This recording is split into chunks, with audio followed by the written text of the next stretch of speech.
All right, so we are back. In today's video, we have got some sparring footage from Logan Paul. Now, you guys know I am the king of making a lot out of a little. Just ask your girl. But in this case, what I'm referring to is Logan Paul has not sparred on camera in about 2 years, at least not that I've seen. And we got our first taste, kind of like a first taste that maybe you'd give a toddler of like a lemon or a Sprite or something they shouldn't be drinking. It was kind of... We got our first taste of Logan sparring today because apparently he's become a boxing coach now and is giving Dylan some pointers as to how he needs to box better when Logan has never been a great fundamental boxer. Variety different angles, Floyd covering up. Logan going. That's right, it's the return of Logan's low hands. The floppy-armed phenom is back and he's giving Dylan some pointers on his boxing, which is hilarious because Logan has been, well, an unorthodox boxer in his own right. But let's take a look. Dylan Dennis, new training footage. Logan Paul, new sparring footage. Who's looking better? And why do I think there may be something you missed? The breakdown. Let's go. All right, first up, let's take a look at Dylan. Yes, this is an 8-second clip of him somewhat sparring here, but we need to take a look because there are some issues. Just right off rip, you see him essentially doing Conor McGregor cosplay. And this is the issue, is Conor's an explosive, high, fast twitch level athlete that is able to get away with doing certain things that aren't conventional because he's able to get to range with certain attacks that aren't necessarily orthodox. Dylan is not him. He's not him when it comes to the striking stuff. Like, granted, he doesn't have to be to beat Logan, but there is things that he can do differently, like not holding his hands lower than the standards he has for girls he wants to play with his butthole. Listen, I don't know if it's true. It's just what was on Twitter. Don't kill the messenger. Y'all are nasty. Y'all are nasty. All right. So this right here, boom, backhand, does get through, splits the guard, and then he throws the lead uppercut lunging in, right? Let's just stop it there because I called this shit. Over on the breakdown, I told you guys that this is what Dylan's, one of his go-to combinations is because, again, this is one of Conor McGregor's go-to combinations. Even though Conor throws it in reverse, he throws the lead uppercut and then the backhand. And again, it works in an MMA sense because there are multiple attacks you could be throwing as you're moving your body to range. In this sense, in boxing, it doesn't necessarily have a home because there's a lot of gaps here where Dylan can get caught clean on the chin. What I'm going to go ahead and predict will be an uppercut from Logan Paul. This right here, this left hand, when hands, again, are just by our waist and we have no regard for where our chin is, weight over our front foot, not on balance, to then we're off the ground completely. 'Cause I'm free.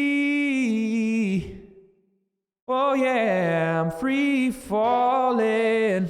That's Dylan when he's coming into range with this stuff, man. Because look at this. He plants off the lead foot, right?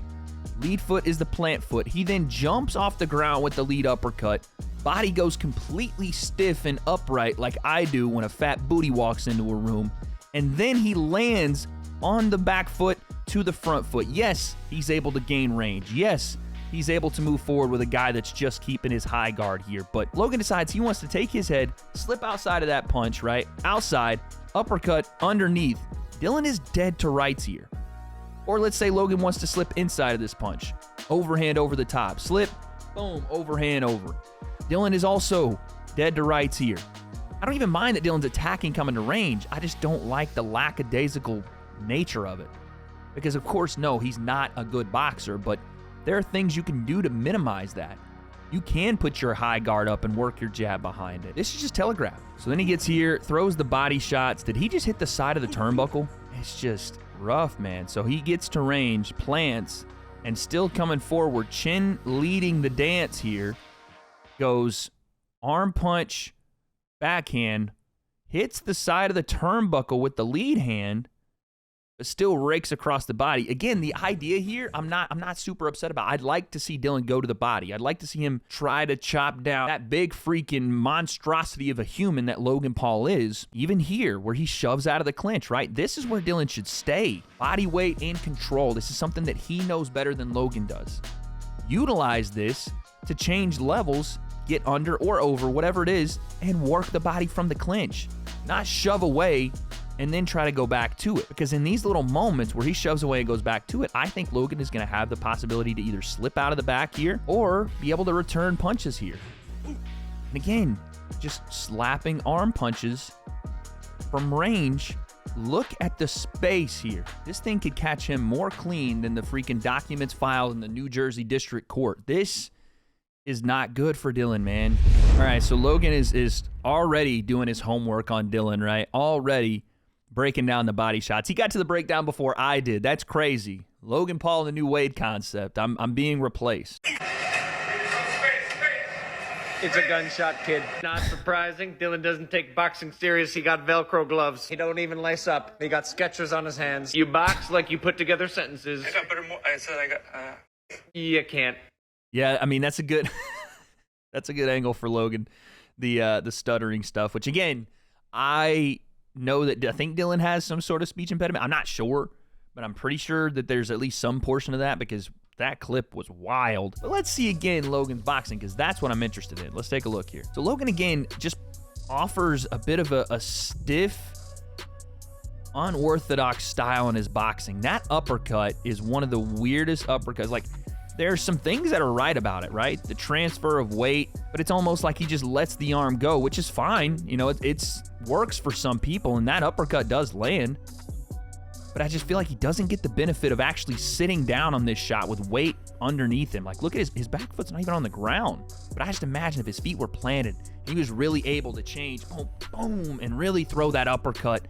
He would send that man's fucking head through the ceiling of the bottom floor of their complex. Yes, I've been there. It's fucking beautiful. I can't lie. Up through Logan's impulsive studio because that's what's on the floor above it. But then, out of nowhere, he'll throw something nasty like this hook to the body, right? Watch this. Boom, boom, boom, hum.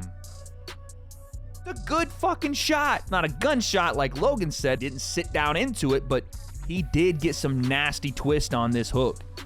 And again, yes, it's an arm punch to a degree because of where he starts it from his hip. Boom.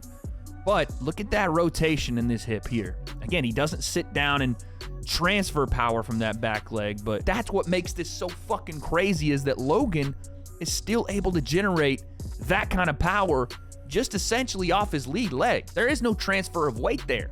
The weight transfer is from the uppercut. The uppercut, now the weight is still on his lead leg, right? Still on his lead leg, still on his lead leg, and still is able to throw that, and the foot comes off the ground again. So again, Logan isn't on balance here. He's not able to follow up because he's not on balance. This is a heavy, heavy shot, but it's only thrown off the front leg, and it's thrown almost with a slapping arm punch, right? Watch him turn it over at the end here, right? There, turns it over. But my entire point with this is Logan is a freak athlete. Like, again, I don't like the guy, but I can understand that he is probably, potential-wise, one of the most talented guys we have, or could be, with the right style, with the right commitment to said style, and not being lazy with his technique. And here is a guy that is still relying upon the fact that he's very flowy, and these arm punches are not going to land with any kind of power, but that one will. If he had purpose behind every shot he threw, and if he was able to refine his technique, Logan would be one of the best in our scene, bar none. So that's where we leave it. I don't know, man. I'm almost disappointed. Not because Logan's bad or anything like that. I just wanted to see more. There's definitely more to be seen here from Logan, but I gotta admit, I wish I didn't just see the same thing I saw from 2 years ago. I wish I saw a little bit more of a technically sound boxer in Logan, because it does seem like he has a little bit more killer intent here. Dylan has been pressing this guy and putting his fiance behind an on-the-line harassment, so you would think mentally he's probably more switched on than he's ever been, but physically and technically, Logan looks like the same guy we saw a couple of years ago. Now, that doesn't mean he can't smoke Dylan's boots, because that's probably what's going to happen, because as we saw in this video, Dylan is not a good boxer at all. Dylan has massive holes in his game, and Dylan is going to have to deal with the fact that Logan is a fast twitch, very quick reaction time, put a shot on you to hurt you. But if he doesn't, and this fight goes long, and those big anchor arms start to swell up, and Logan's gas tank becomes an issue again, like I said, his lack of technique may fail him. I'm assuming that's what Dylan hopes for. But we don't have the answers here as to what happens. On October 14th, we're going to find out. Is Logan even a little better technically than this short clip shows? I don't have those answers. But October 14th, guess we'll find out.